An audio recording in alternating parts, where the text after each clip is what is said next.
Come sit with me for a moment. You don't need to prepare anything. You don't need to decide where this goes. Just let yourself be here with me, the way you are right now. Not the version of you that's efficient, or composed, or always holding everything together. Just you, breathing, listening, staying. I know you've learned how to be steady. You've learned how to keep your balance even when the ground felt uncertain. You've done that quietly, without applause. And if no one has said this to you lately, let me say it now, gently and without urgency. I see that strength in you. I'm not here to take it away. I'm here to sit beside it. If your heart feels a little tired today, that's not a flaw. If it feels full one moment and strangely empty the next, that's not confusion. That's a human heart that has lived. And a heart that has lived doesn't shut itself off completely. It just learns how to be careful. Sometimes too careful.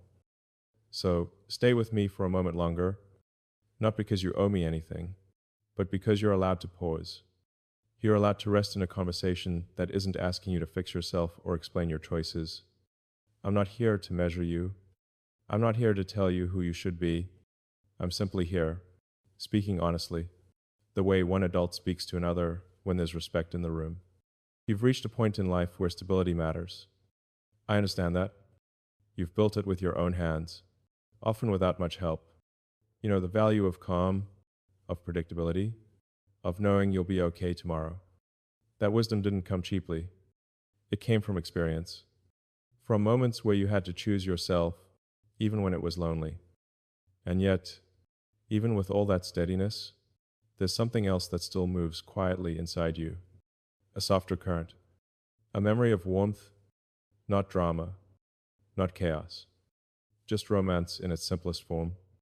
The feeling of being seen, of being wanted without having to earn it, of being met, not managed. I want you to hear this without pressure, without any expectation attached. Wanting that does not make you unrealistic. It does not make you ungrateful.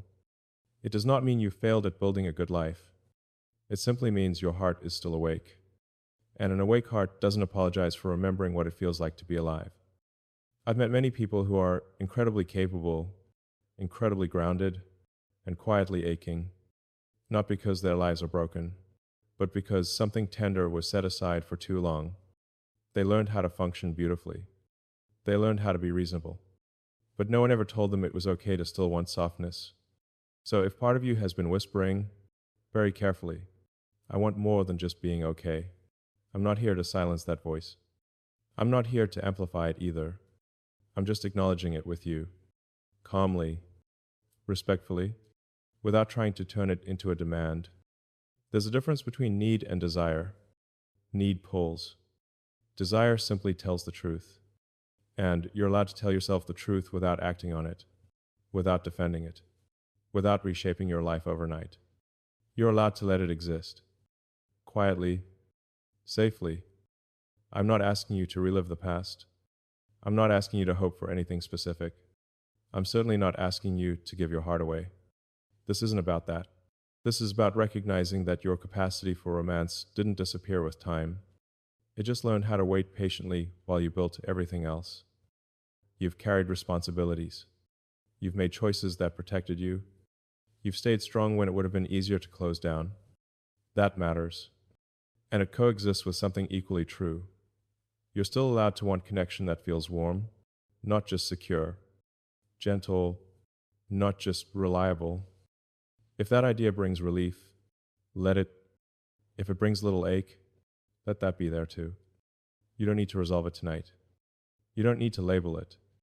You don't need to promise yourself anything. Sometimes the most healing thing is simply to be honest with yourself in a space where nothing is demanded of you. So stay. Just a little longer. Not because something is missing, but because nothing needs to be rushed. I'm here with you in this moment, acknowledging what your heart already knows, without trying to steer it anywhere. There was a moment, somewhere along the way, when stability quietly stepped into a role it was never meant to fully hold. It didn't arrive dramatically. It didn't announce itself. It simply showed up when love felt uncertain, when disappointment had taken too much air out of the room, when hoping began to feel heavier than protecting yourself. I know that moment. I recognize it in the way you speak about your life now. Calm, organized, reasonable. There is pride there. And there should be. You learned how to build something that wouldn't fall apart when no one was there to catch you. You learned how to make sure tomorrow would be survivable, even if today felt thin. At first, stability felt like relief. It felt like exhaling after holding your breath for too long.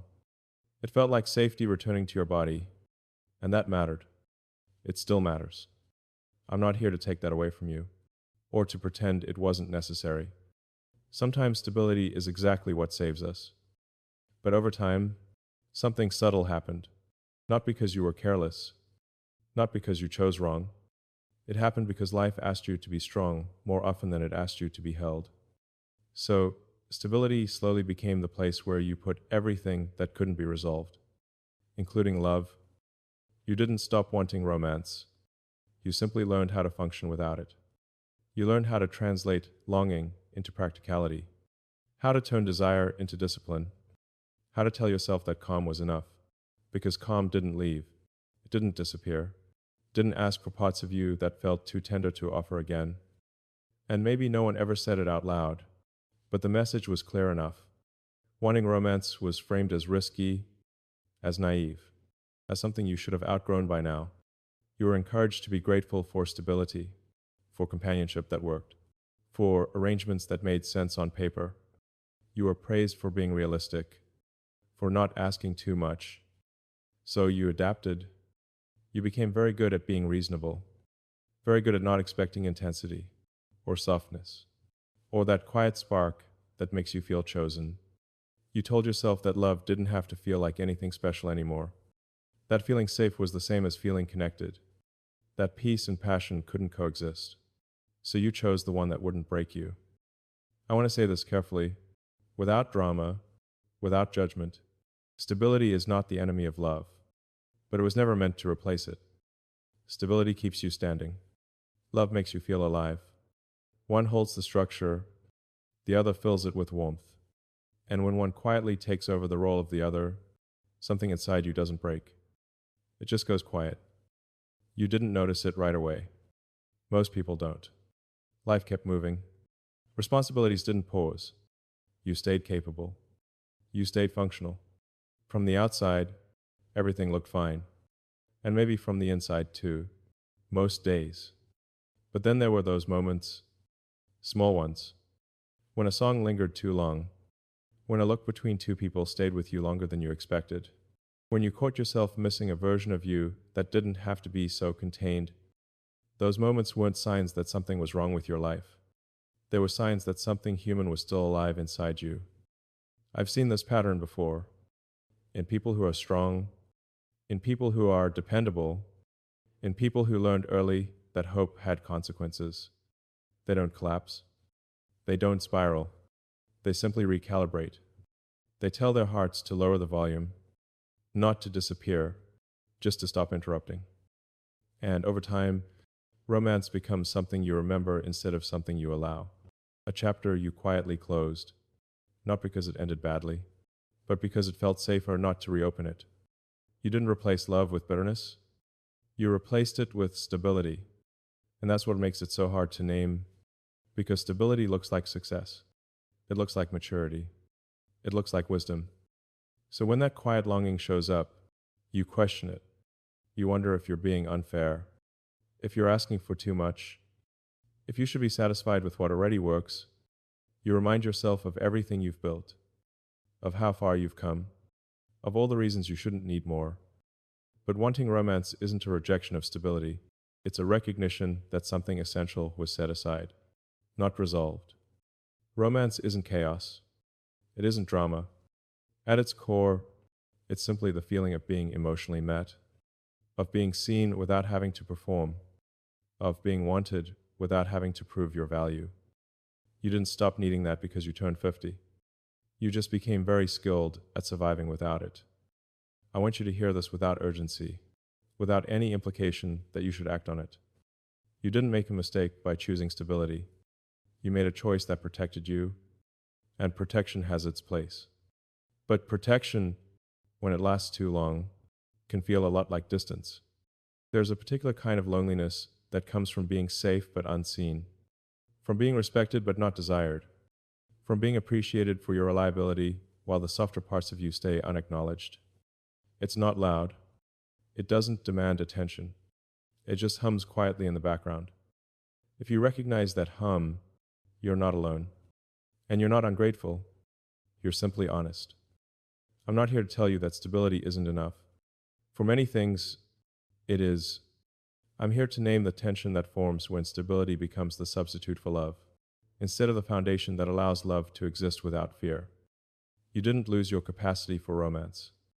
You postponed it. You placed it carefully on a shelf, promising yourself you'd come back to it when things felt safer.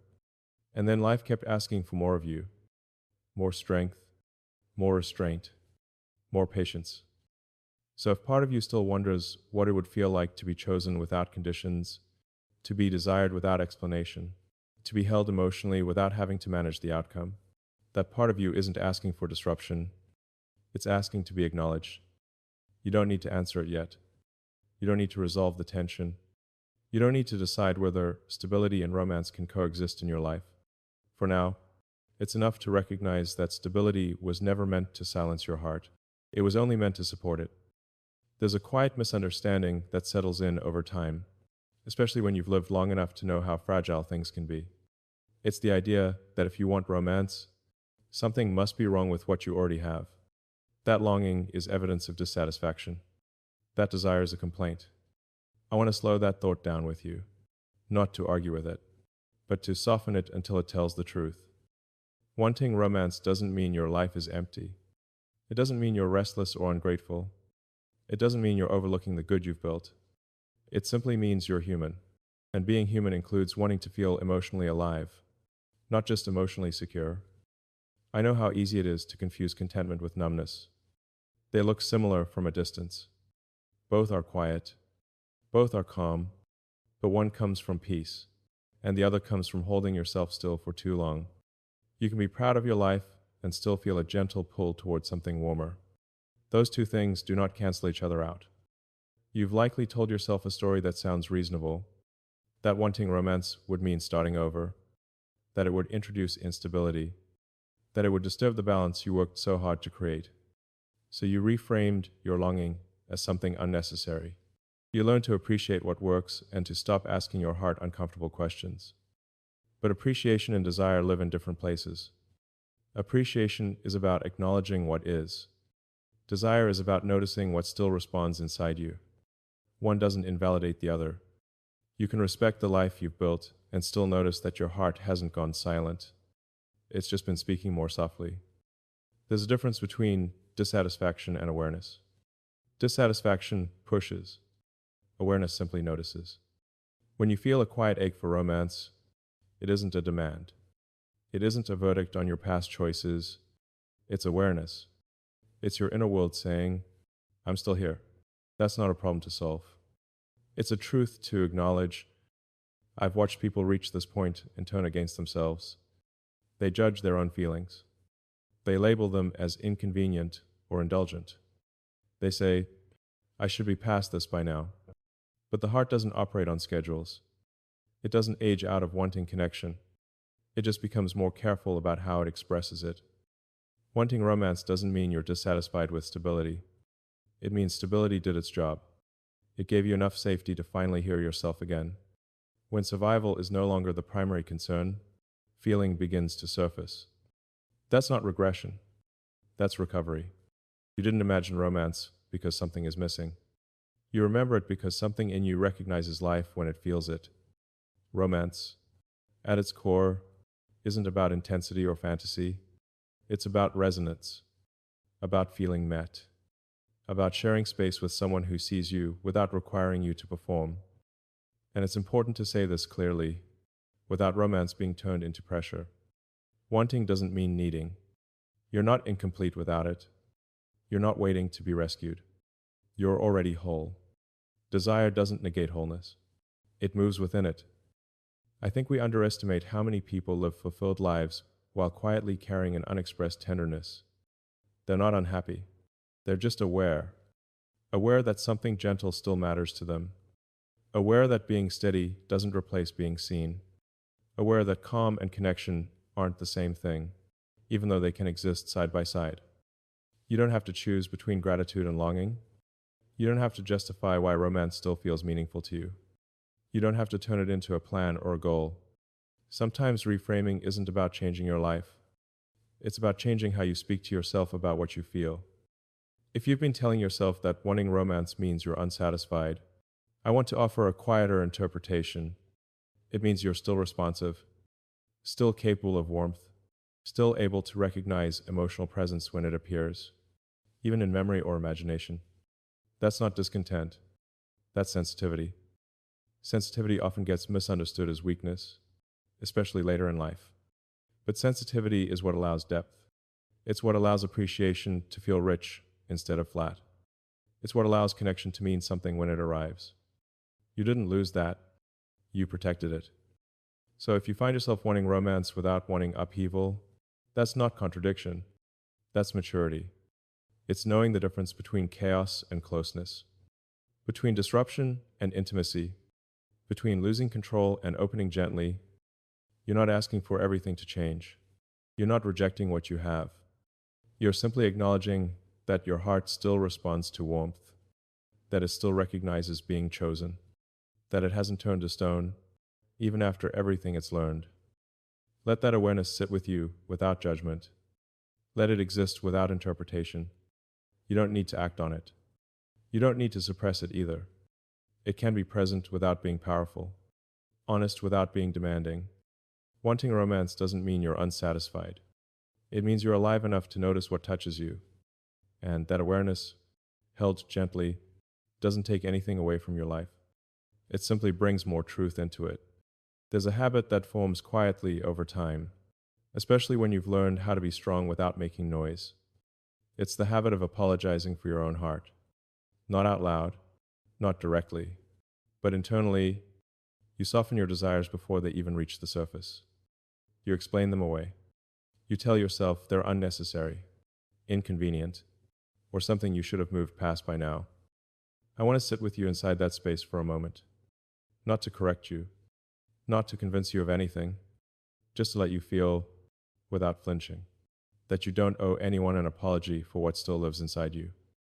You've probably said it in subtle ways, maybe not with words, but with restraint. You hesitate before admitting you miss being held emotionally. You downplay the ache when you feel it. You reassure yourself that you're fine, even when part of you is quietly asking to be seen. You've become very good at minimizing your own tenderness so it doesn't inconvenience anyone, including yourself. That didn't come from nowhere. It came from experience. From learning that expressing too much could lead to disappointment. From moments where your openness wasn't met with care. From times when your feelings felt like too much for the room they were in. So you adapted. You learned how to be composed, how to be self-contained, how to keep your heart neat and unobtrusive. And that skill served you. It helped you survive. It helped you build a life that feels steady. But survival skills don't always know when they're no longer needed. Sometimes they stay long after the danger has passed, quietly telling you to keep apologizing for wanting more than functionality. I want you to hear this clearly, without drama and without urgency. Your heart didn't do anything wrong by continuing to want connection. It didn't misbehave. It didn't fail to mature. It simply stayed alive. There is nothing embarrassing about still wanting warmth, nothing indulgent about missing closeness, nothing inappropriate about desiring romance in a way that feels gentle and sincere. You don't need to justify it by saying you've earned it. You don't need to explain it by pointing to your past. You don't need to dilute it to make it more acceptable. You've spent enough time being reasonable, enough time being careful, enough time translating your inner world into something smaller so it wouldn't draw attention. Healing doesn't ask you to become louder. It asks you to become kinder to what's already there. I've noticed that people who apologize for their hearts are often the ones who feel the deepest. They're not careless with emotion. They're precise, thoughtful. They don't want to hurt anyone, so they carry their longing quietly. But quiet longing still weighs something, and over time, it can turn inward, shaping the way you see yourself. You might have told yourself that wanting romance is selfish, or unrealistic, or something that belongs to a younger version of you. You might have framed your feelings as nostalgia rather than presence, as memory rather than need. That's another form of apology. It's a way of distancing yourself from what you feel so you don't have to take it seriously. But your heart doesn't ask to be taken seriously. It asks to be acknowledged. There's a difference. Acknowledgement doesn't require action. It doesn't demand change. It simply says, I see you, and I'm not ashamed of you. You don't have to prove that you're independent enough to deserve romance. You don't have to demonstrate strength before you're allowed softness. You don't have to frame your desires as modest or reasonable to make them acceptable. Your heart isn't on trial. It doesn't need a defense. There's a particular relief that comes when you stop negotiating with yourself about what you're allowed to feel, when you stop asking whether your longing is justified, when you let it exist without editing it down. That relief isn't excitement. It's quiet. It feels like unclenching something you didn't realize you were holding. I'm not asking you to reopen wounds. I'm not asking you to reach for anything. I'm not asking you to trust too quickly or to hope too loudly. This isn't about movement. It's about permission. Internal permission. The kind that doesn't announce itself, but changes the way you sit with yourself. You've spent years being dependable, being composed, being the person others could rely on. You've shown restraint when it would have been easier to demand more. That discipline deserves respect.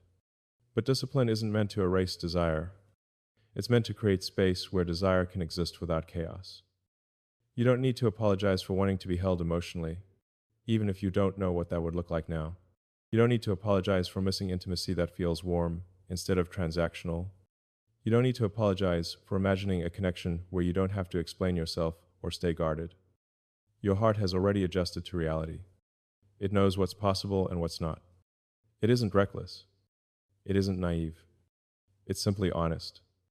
And honesty, when it's quiet and contained, is not a threat to the life you've built. If you've been carrying a sense that your feelings are inconvenient, let that soften. If you've been bracing against your own tenderness, let that ease. You don't have to fix anything to deserve compassion from yourself. There's no rule that says you must harden as you grow older. There's no requirement to trade sensitivity for wisdom. In fact, wisdom often shows up as knowing when not to turn away from what still feels true. So if your heart leans gently toward romance, toward connection, toward being seen in a way that feels personal and warm, let it lean without apology. You don't have to act on it. You don't have to name it out loud. You don't have to make it make sense. Just don't punish yourself for feeling it. Sometimes healing isn't about learning something new. It's about unlearning the belief that your heart is a problem to manage. It isn't. It's a part of you that stayed intact through everything. And that doesn't require an apology. It deserves respect. There's a quieter permission that arrives later in life, and it doesn't announce itself. It doesn't ask you to change anything. It doesn't push you toward a decision. It simply settles in and says, gently, that you're allowed to want more without needing to explain why. More doesn't mean different. It doesn't mean disruptive. It doesn't mean dramatic. Sometimes more is just a little warmth returning to places that learned how to stay cool for a long time. Sometimes it's a soft recognition that what you feel doesn't have to be minimized anymore. You've spent years learning how to be sufficient, how to be composed, how to be okay without asking for too much from anyone, including yourself. That ability didn't come from indifference. It came from care, from responsibility, from a deep understanding of how easily things can tip when expectations grow louder than reality. So when I say you're allowed to want more, I don't mean you should reach for it. I don't mean you should pursue it. I don't mean you should rearrange your life around it. I mean something much quieter than that. I mean you're allowed to let the feeling exist without correcting it. Wanting more quietly is different from wanting more desperately. Quiet wanting doesn't demand. It doesn't pull. It doesn't insist on outcomes. It simply acknowledges what still responds inside you when something feels tender, or sincere, or emotionally present. You don't have to name it as romance if that word feels too loaded. You don't have to call it love. You don't even have to define it. It can remain a sense, a leaning, a subtle awareness that part of you still notices connection when it passes by. That awareness doesn't weaken you. It doesn't undo the stability you've built. It doesn't erase your independence. It exists alongside all of that, like a low light that never went out, even when the room stayed dim for a long time. I know how careful you are with your inner world now. I respect that. Carefulness isn't fear, it's discernment. You've learned the difference between noise and meaning, between attention and presence. You don't want intensity for its own sake. You want something that feels real, and real things move slowly. So wanting more quietly makes sense. It matches the way you live now. Thoughtful, grounded, intentional. You're not looking to be swept away. You're looking to be met, if it ever happens, without having to perform or protect yourself at the same time. And here's the part that often goes unsaid. Quiet wanting doesn't obligate anyone. Not you. Not anyone else. It doesn't create a promise. It doesn't set a timeline. It doesn't even require hope in the traditional sense. It's simply an openness that doesn't close the door just because you've learned how to live without what's on the other side. You can be fully present in your life as it is and still allow yourself that openness. Those two states don't cancel each other out. Presence doesn't require finality. Stability doesn't require resignation. You can stand exactly where you are and still acknowledge that your heart hasn't finished responding to the world. I'm not offering you reassurance that something will happen. I'm not suggesting that you should expect anything at all. Expectations can be heavy, and you've carried enough weight already. What I'm offering is permission without pressure, recognition without instruction. You don't need to chase what you want. You don't need to convince yourself that it will arrive. You don't need to hold on to longing like it's a task. You can let it come and go, the way feelings naturally do, without attaching your sense of fulfillment to it. There's a calm strength in that, in knowing what you feel without being governed by it, in allowing desire to exist without turning it into urgency. That's not avoidance. That's balance. You've reached a stage of life where you don't need grand gestures to feel validated. You don't need promises to feel secure. What matters now is alignment. How things feel when they're quiet, how you feel when no one is asking anything of you. So if your heart occasionally leans toward more warmth, more connection, more being seen in a way that feels personal, let it lean. Let it do so without commentary, without self-criticism, without the need to resolve it into a conclusion. You don't owe the world certainty about what you want. You don't owe yourself a final answer. Life doesn't require you to close every door just because you've learned how to live inside the room you're in. I'm here with you in this understanding, not as someone guiding you somewhere, but as someone acknowledging where you already are. There's dignity in quiet wanting. There's wisdom in not rushing to define it. And there's peace in knowing that wanting more doesn't mean you're lacking anything now. It simply means your heart is still responsive, still awake, still capable of warmth. And you can carry that truth gently, without letting it disturb the balance you've worked so hard to create.